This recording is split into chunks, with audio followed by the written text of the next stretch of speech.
Buckle up, excellence junkies, because this podcast is definitely for you. Welcome to Rocket Fuel.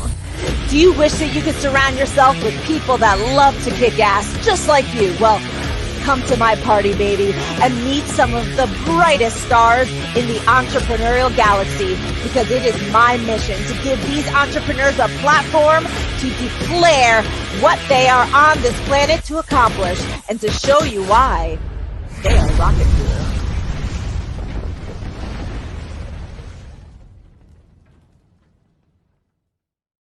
Oh, my Rocketeers, do I have a gift for you today. If you struggle with having peace with the body you have, don't we all? I don't know, but it seems like everybody in different ways, then you just need to listen to this episode. I find that I'll call it a special birthday episode for me, as I'm turning 51 today, my dear Rocketeers, and it's the perfect topic to talk about peace with your body. And today we give you Nina Manolson. She is the founder of Body Peace. She's a body peace coach and is completely dedicated to helping people, and specifically women, right? Is that your focus? Yeah. But I feel like your messaging around having peace with your body, like this is your legacy. Nina, thank you so much for joining us. I'm so excited. You've been doing this for a really long time, but can you just explain how you even got into this world of dedicating yourself to this message? Yeah. What was the beginning of this like for you? Yeah. So the beginning of Body Peace was my own body war, right? I did not feel at home in my body. I grew up in Montreal. There's a French saying, "Je me sens bien dans ma peau." I feel good in my skin. I was like, I don't know what the heck they mean by that. Oh, wow. I was dieting when I was 9. I was like, what do you mean feel at home with my body?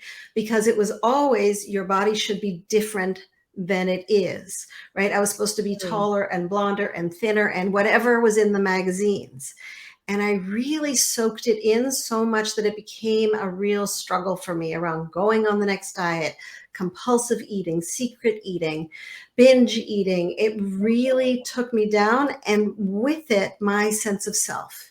And so I was on a personal mission.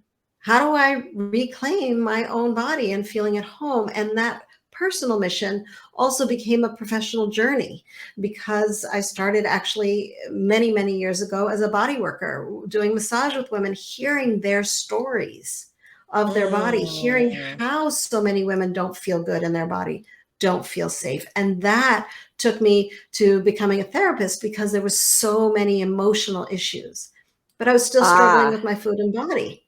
So then I got into nutrition. Then I started pulling those things together. The psychology, the way we talk to our body, what's the relationship? So really, it all came from me just feeling terrible in my own skin.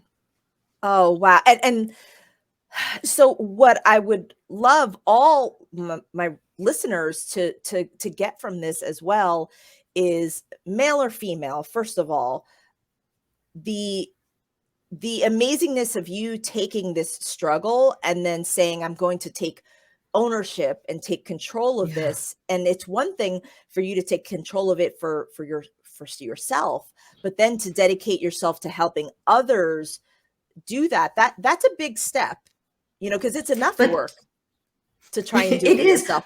Yeah, tell me. But don't you find so many people who have started their own business or have a deep, deep passion? It comes from a very personally motivated place, right? When I sit with women and groups and teach and coach and talk to you, I know what that feels like, to feel like, should I start that diet tomorrow? Maybe Monday. Oh my gosh, I cannot believe I just ate that. Oh, what was I thinking? Where was I? I can't believe I failed again. I know what that feels like. And I know what honestly is a waste of our energy and time is feeling bad about ourselves all the time. We have more important things to do, right? Yep. Especially like the people that we're talking to right now.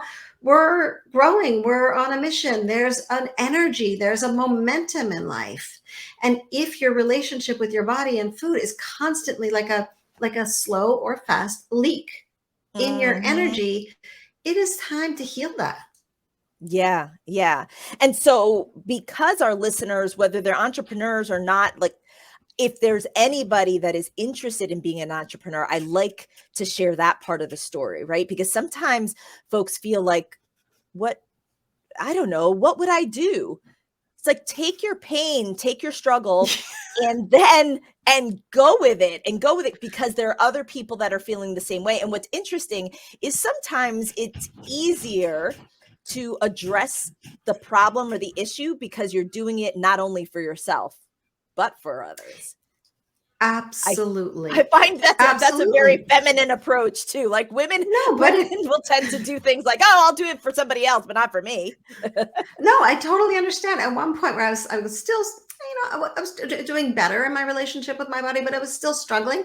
But I had little kids, and I was like, I am not passing this on to them. This is Mm. not continuing, not one more generation. That's when I went back to nutrition school. I was like, I'm going to get this right. I'm going to figure out how to eat. Well, of course, what we eat is just like part of the equation. We all know, we can all write Mm. our own books on nutrition. We have so many facts about it.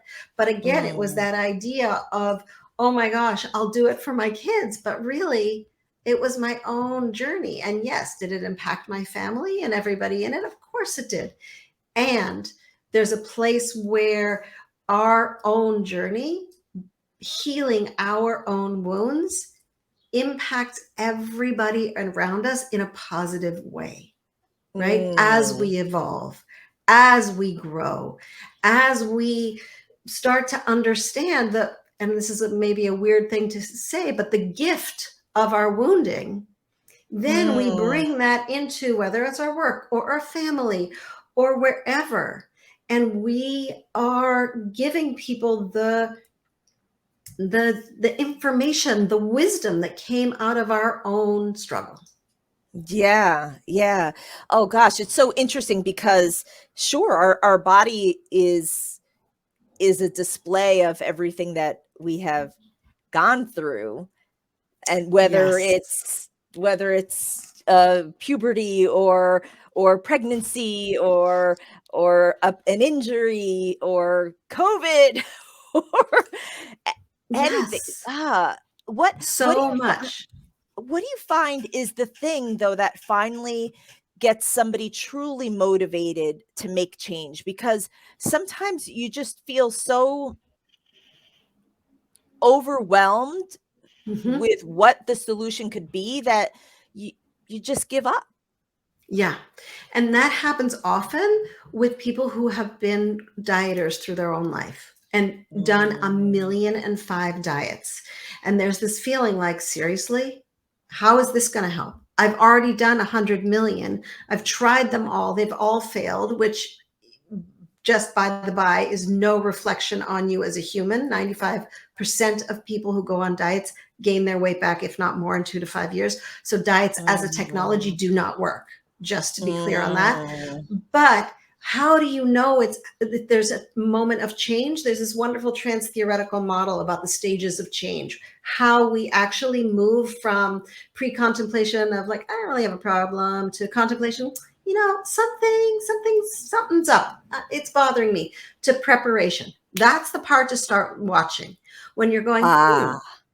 maybe I should go on another diet. Maybe I don't want to go on a diet, but maybe there's another way for me to feel at home in my body. Maybe preparation is a little bit of that research. You want to watch for that researching mind, because after preparation stage comes action. And that Mm. is a moment, usually when people are in preparation stage, sometimes they'll call me and, can we have a get acquainted chat?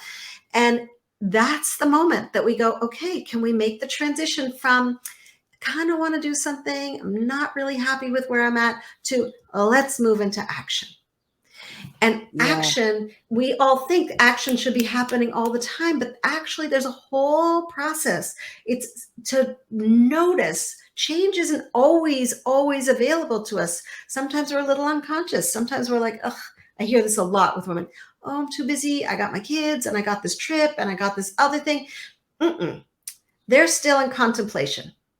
They're not really moving to preparation to action because they're not saying, yes, time for me. What do I do for me here? My action, right? So it's important both, from my end, I watch where is somebody on this stages of change cycle so that I can really see the continuum. So I can see, are they really ready for the work?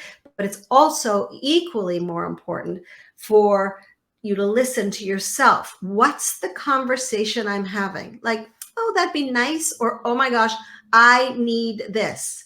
I am ready. Please let me start looking something up on Google and find it. Time So for my support. understanding then is, I mean, as with so many things, the first thing is the awareness of the conversation, the things that are impacting your body piece. And also what you had mentioned before. Oh my goodness, I wish I had the exact words. But basically the goal being having peace and happiness with your body versus, oh, I'm preparing for the next 20 pounds of loss. Or because Oh now my what you're gosh. focusing on is like, Yeah. it's something else. And do you find that if people just focus on peace with themselves, then they may achieve those other things just as kind of a side effect? Yeah, absolutely. So it's the reason that body peace became a thing because I got into nutrition and this is what you should eat and this is what you shouldn't eat, right? The black and white thinking. Well, in that world, that sort of black and white, good food, bad food, all it does is kick up our resistance of like, don't tell me what to eat. I have my own autonomy. I'm going to decide. Right. Right? So that actually just doesn't work, right? So to go into that thing of, I'm going to do this next diet, I'm going to get myself in control, right? It feels like this. There's only so long that we can hold our fist tight and wrangle our willpower and And then you wrangle our have control. your cheat days, like, oh, today's Right. a cheat day. Like I'm sneaking out and doing the thing that I'm not supposed to be doing. And then it's like all this, the mentality around it is just not right. It's not right and it's not sustainable, right? Mm. So that's where we get into this cycle of, I'm being good, oh, now I'm off the wagon, I'm being bad, oh, I'm being good now again, being bad. So that's part of when we talk about what's the change that I want to be off of that roller coaster. Thank you. I no longer want to be the on and off gal when it comes to eating. I no longer want to be the person who either loves their body or hates their body, right? We want to get out of the polarity and into what is an authentic, sustainable, long-term, positive, caring, compassionate, supportive, nourishing relationship with our body, right? We want to be in that place where we're actually an ally for our body. We're like, what do you need? How can I best Yeah. support you? Yes. Yeah. Well, and then I'm assuming that by doing that, you wind up kind of hearing your body in a different way too, like listening Yes. and realizing like, oh, that's what my body is telling me. There are so many things. Oh my gosh. There's so many things to talk. What I do want is for Yeah. the listeners, if they're like, wow, this is super intriguing. They know that I ask all of our guests for an audience gift. And I want to say I love this journal that you have offered to the audience. And I know that this is the beginning stage of actually understanding what you're telling yourself around your body. So I want to give them the opportunity. If they have to hop off or whatever, if you're driving, pull over, if you're running, stop or whatever, but please do this. And you know that you have the opportunity to text. So you can text RF for Rocket Fuel dash body peace all together, BODYPEACE to 411321. And you will receive this practicing body peace journal, which is amazing. It's 20 questions to ask yourself. I'm going to pick one of my favorite questions. When you had mentioned, what does the word fat mean to you? And then if you weren't feeling fat, quote unquote, what would you be feeling? Right. And it was interesting because it was saying, what does feeling fat, quote unquote, keep you from feeling?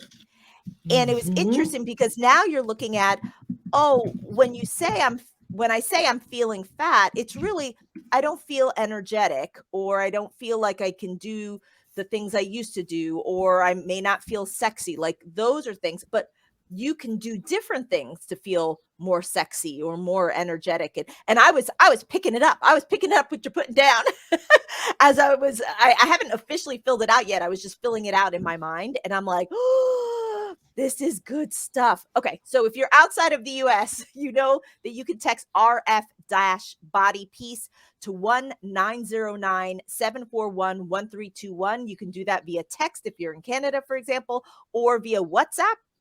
So 1-909-741-1321. And the catchword is RF for Rocket Fuel Body Peace. Please do this now. Take the time, honestly, male or female, take the time to actually write down what you're telling yourself.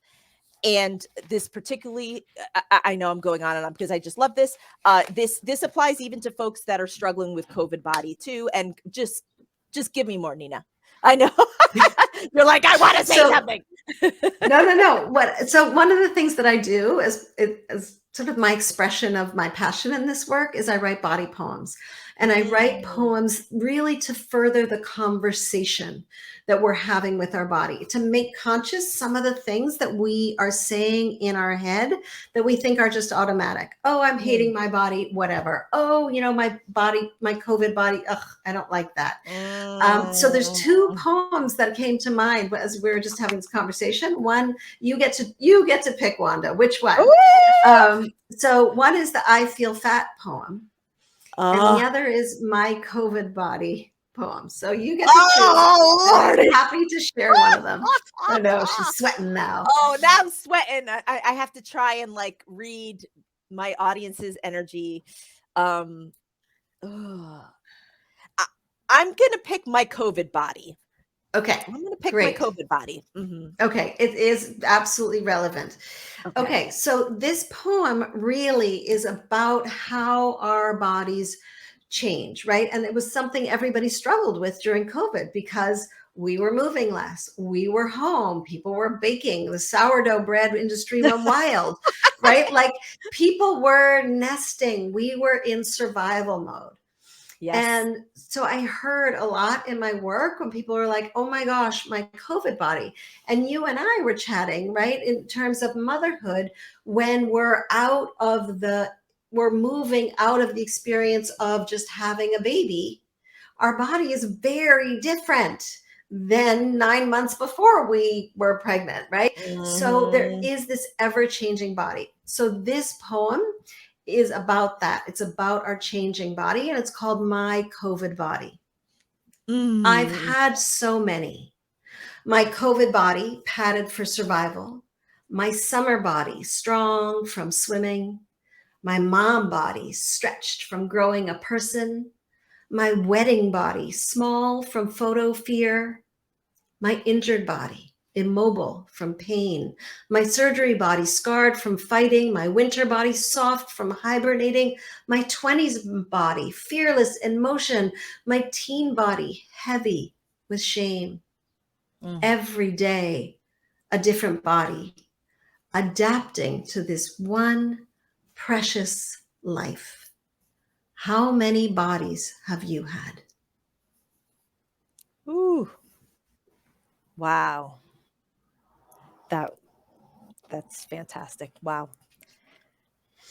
Because what it gets to is that we don't have one body.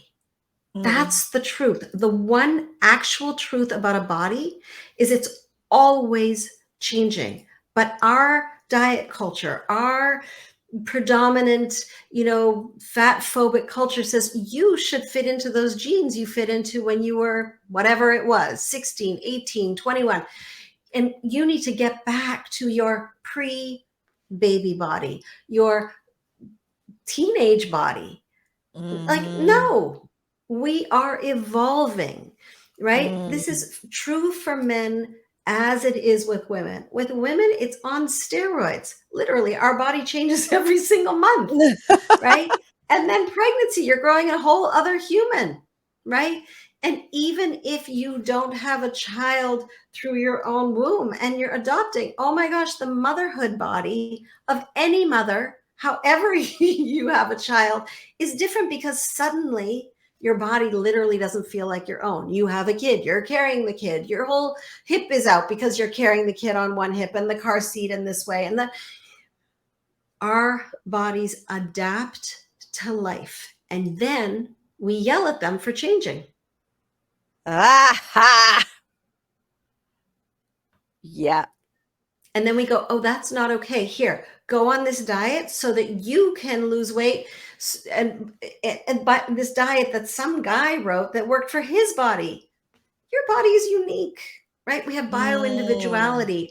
Our bodies are all unique. We know this because of genetics. We also know this because what works for my tummy doesn't necessarily work for my friend's tummy, right? We have different needs, different allergies, different sensitivities, bio-individuality. And yet we go, no, let me pick up this book written by this guy who I don't even know what kind of body he has. I'll do what he says, which lasts a very short amount of time. Yeah. Yeah. And what's interesting is that level of, I can't even say forgiveness, but for your body, it's actually just appreciation that this has been your carrier the entire time, and how easy it is for us to say, you've disappointed me. Yes. What you're talking about are two things. One is gratitude, appreciation, wonder, awe at this incredible home that we get to live in. That's one thing that you're bringing up. And the other is self-compassion, right? Self-compassion is such a foundational piece of body peace, different spelling, obviously, because it brings kindness to the table. We're raised, as in our culture, to be very hard on our body. Come on, no pain, no gain. Keep it going, keep it running, keep it go. And the push, that is not a that's not a relationship that you want to be in, right? If you had a partner that was like, no breaks for you, and I'm going to tell you how to do it, you'd just be like, you are way too bossy, too aggressive, and I don't want to be in this relationship. And yet, that's the relationship that many of us have developed with our own body. So to bring in the self-compassion, to be like, wow, look at what you've been through. Yeah. How can I best support you? How can I serve you? Right? Instead of how can I quiet you? How can I manage you? How can I control you? We want our relationship, right? This is what that journal is about. It's about practicing body peace. It's about practicing a relationship with our body that feels like a fun relationship. You don't want friends that make you feel bad. And yet that's so much what we do with our own bodies. Yeah. And I can imagine it. Well, not only imagine, I have experienced it being worse with either injury or, for example, infertility, right? I mean, I'm 51. I have a 2-year-old that didn't happen. Actually happened with a lot of medical help, right? Yeah. And, but my disappointment with my body, it's like, you let me down. This is what I'm supposed to do, be able to have children, all this stuff. And then meanwhile, like all of the, thank goodness I was able to still carry that child. Some people can't do that, right? But what happens is every negative aspect you focus on, instead of the appreciation and gratitude of like, look what you have gone through, and you've delivered 2 beautiful children, and just the different talk versus like, well, look at how you look now. Right. He's Right. like, good for you. Yeah. 51. Let's chop. Let's fix that for 52, right? Like, Right, yeah. right. It's really unrealistic. And we bring up a really, which we could go into a whole other conversation about, but these places of disappointment for us in our bodies, whether it's injury, whether it's infertility, right? I've worked with lots of women who have gone through infertility because it's like this rift. Wait, I was depending on you to be able to do this. And you're telling me you what? You can't? Wait a second. Mm-hmm. This is not the agreement we had, Yeah. right? And then there's like a lot of relationship work that it takes to rebuild the trust, right? Fundamentally, a big piece of body peace is also how do we trust our body when it sometimes doesn't do what we want it to do, right? And there's grief in that. There's so much grief. There's the grief of, wait, you can't get pregnant. There's grief of, wait, we had to like do surgery to get rid of parts because there was, risk of cancer. There's all the grief. There's a grief of, I didn't get to have that body that the magazine said I was supposed to have. And I did all the diets and I did all the right things and I still don't, right? There's a lot of feelings. Our just like I keep saying this because it's so true. Our relationship with our body is like any other relationship, but I would say it's the most important relationship because it informs how we are in our life, right? When I talk and teach and I say, so when you feel all that, when you're feeling like, this relationship is juicy and fabulous, how are you in the world? People are like, I'm confident. I'm amazing. I can, do any presentation. I can sell anything. I can like move mountains. And then I say, okay, so now how do you feel when you feel shut down in your body? You feel body shame. You feel like you've failed at eating right. They're like, Yep. I'm quiet. I'm more withdrawn. I don't put myself out in the world. I compare myself all the time. And my mood and my mental health suffers, right? The relationship we have with our body impacts every other relationship in our life. So we want it to work. We want to work on it. Like if you are sometimes when I'm on a plane and I'm sitting next to somebody and they go, what do you do? If I say body peace coach, they'd be like, what? So I say, I'm basically a therapist, couples therapist, except instead of working with a woman and her partner, I work with women and their bodies because that's an important partnership. And they're like, oh, I get it now. Yes, absolutely. What a gift. This is truly rocket fuel to be able to understand that perhaps the path that we've been going on is not truly the path to peace with ourselves. I mean, that is a constant, that discussion and that friendship or partnership could either be a major strain in your life or it could be an accelerator. It could be like your bestie, right? Totally. I love that. Your bestie. So that's what we want. Be your bestie. Yeah. Be your body's bestie. Oh gosh. I love this. So, okay. One last time, guys, honestly, if you're listening to this, you're like, this is interesting. Text it. If you're listening to this and go, I think there's somebody in my life that might be interested in it. Text this because they need it. And I was just so happy and excited to be able to spend some time for me, maybe on my birthday here with some coconut water and my journal. So text RF-BODYPEACE to 411321. That's BODYPEACE all together to 411321 and receive this Practicing Body Peace journal. Amazing. If you're outside of the US, you can text RF-BODYPEACE to 1909-741-1321. That's via text or WhatsApp, whatever is your preference. But don't miss out on this wonderful resource. And Nina, thank you so much. I know that, we went a little over and again, there's still so much more to speak about, but I just hope that our listeners got inspired to start creating a positive relationship with their body and to take ownership instead of just saying like, this is what it is. I have a broken relationship and that's just how it's going to stay. No. Any final words, Nina? I think you said it so well, right? This is a relationship worth healing. Yes. Thank you so much. And to my dear Rocketeers, I hope that you have a rockin' day. Bye now. Oh, yeah. Thank you so much for joining us. Look, every one of our episodes is boosted by a value-packed keyword called a catchword. Yeah.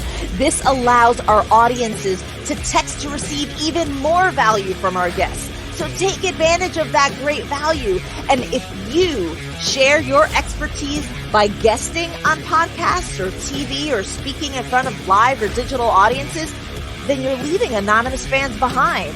So go get a catchword at catchwords.com, KETCH words.com, and use podcast20 as a promo code for 20% off your setup fee. Look, make sure to rate, review, and subscribe to the Rocket Fuel podcast so you never miss your jolt of rocket fuel. Until next time, adios.